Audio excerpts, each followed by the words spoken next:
Hello guys, আমি কুমড়ো শাকের পাতা নিয়ে নিলাম। এই কুমড়ো শাকের পাতা কিভাবে আমি পকোড়া করব দেখতে থাকুন। নিয়ে নেব বেসন,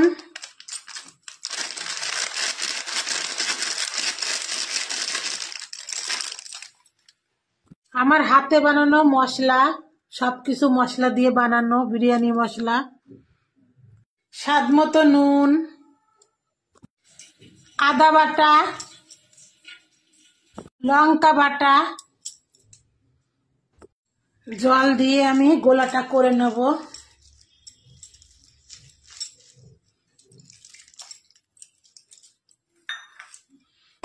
বেসনের গোলাটা একদম রেডি।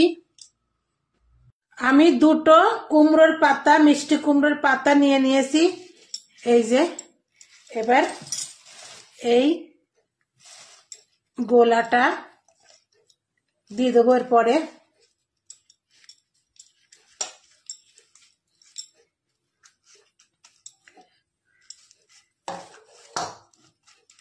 মাখিয়ে দেব।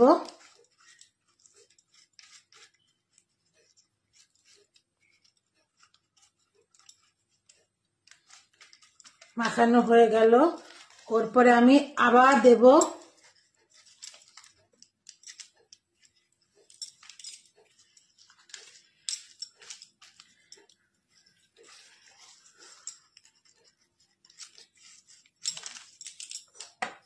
আমি বেসনের গোলা আবার দিয়ে দেবো। ওর পরে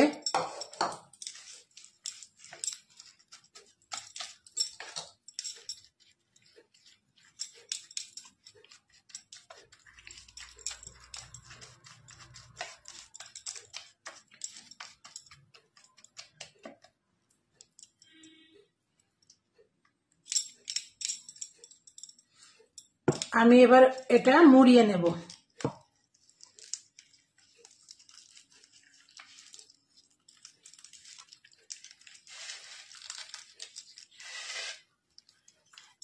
মুড়িয়ে নিলাম। এটা আমি আলাদা করে রেখে দেব। আমি সব পাতাগুলো দিয়ে একটাই করে নিলাম। একটা সসপ্যানে গরম জল বসিয়ে দিয়েছি। এটা ওর পরে দিয়ে দিলাম ছিদ্র ছিদ্র। এটা জলটা ফুটলে আমি ভাপাতে দিয়ে দেব।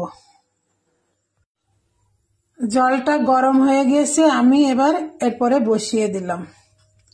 এটা আমি ভাপিয়ে নেব। আমি একটা ভারী জিনিস দিয়ে মুখটা আটকে দিলাম। জলটা ফুটছে, ওই ভাপটা যেন না বেরিয়ে যায়, তাহলে তাড়াতাড়ি হয়ে যাবে। আমার এটা ভাপানো হয়ে গিয়েছে, সিদ্ধ। আমি এবার কেটে নেব পিস পিস করে।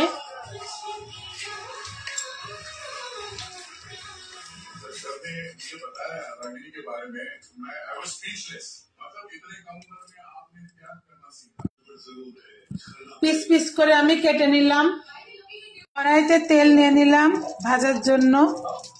তেলটা গরম হয়ে গিয়েছে, আমি এই যে একটা দিয়ে দেবো।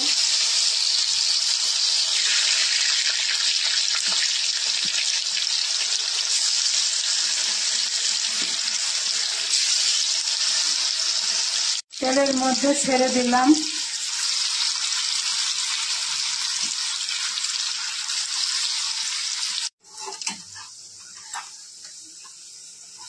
উঠিয়ে নেব, হয়ে গিয়েছে।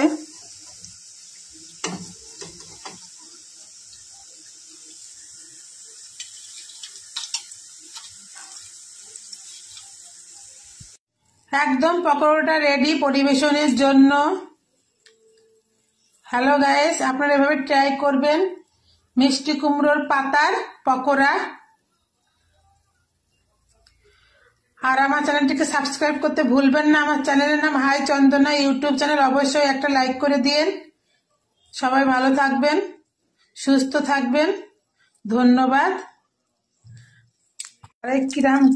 কিরকম ক্রিস্পি হয়েছে, এই যে ক্রিস্পি একদম। আহ